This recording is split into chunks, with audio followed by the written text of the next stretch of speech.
also a very good season and a happy new year.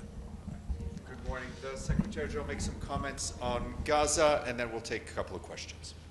Today, the world received the latest IPC report on food security in Gaza. Famine has been pushed back. Far more people are able to access the food they need to survive, and we are preparing more than 1.5 million hot meals every day and delivering general food assistance packages across Gaza. Clean water is reaching more communities.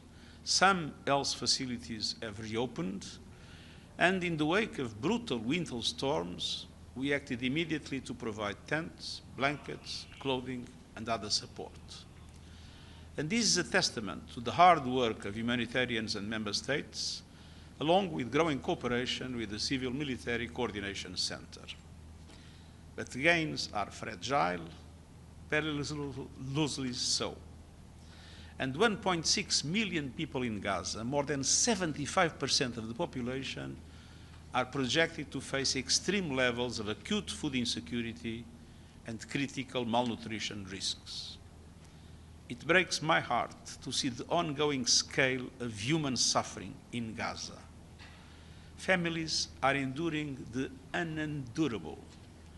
Children are forced to sleep in flooded tents. Buildings already battered by bombardment are collapsing under the weight of rain and wind, claiming more civilian lives. Water and sanitation services, hospitals, and bakeries are struggling to recover from destruction, supply shortages, and continued restrictions on what can enter. And in more than half of Gaza, where Israeli troops remain deployed, farmland and entire neighborhoods are out of reach. Strikes and hostilities continue, pushing the civilian toll of this war even higher and exposing our teams to grave danger. Since October, we have done everything possible to keep lifelines open, supporting bakeries, delivering millions of meals, reopening nutrition centers, rehabilitating hospitals, vaccinating children, clearing rubble, restoring water lines, but needs are growing faster than aid can get it.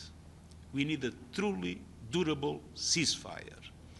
And we need more crossings, the lifting of restrictions on critical items, the removal of red tape, safe routes inside Gaza, sustained funding, and unimpeded access, including for NGOs. And we cannot lose sight of the rapidly deteriorating situation in the West Bank. Palestinians there face escalating Israeli settler violence, land seizures, demolitions, and intensified movement restrictions. Tens of thousands have been displaced following operations by Israeli forces in the northern West Bank. International law, including international humanitarian law and international human rights law, must be upheld across the occupied Palestinian territory, including East Jerusalem. The International Court of Justice indicated provisional measures. They are binding and must be implemented. The Court's advisory opinion of 22 October 2025 was clear. Israel is under the obligation to allow and facilitate humanitarian aid, to cooperate with the United Nations in carrying out our mandates, and to respect the privileges and immunities of the United Nations and its personnel, including in times of armed conflict. I reiterate my support for UNRWA, which plays an indispensable role in serving the Palestinian people in Gaza and elsewhere in the region. This is a crisis born of human decisions. It can be resolved through human choices if there is the political will to act. The perverse and prolonged suffering must end. Palestinians need a horizon of hope. The ceasefire must be implemented in full. The endless cycle of violence must be broken, and the way must be cleared to an irreversible path to a two-state solution. Thank you. Gabriel? Mr. Secretary-General, good morning. Gabriel Elizondo from Al Jazeera English.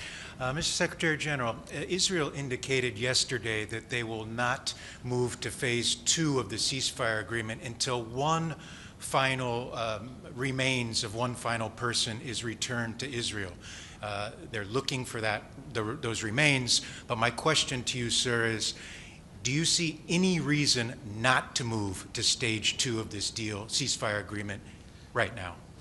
I think that it is essential to move to phase 2, and I don't think that we should have any pretext to avoid it.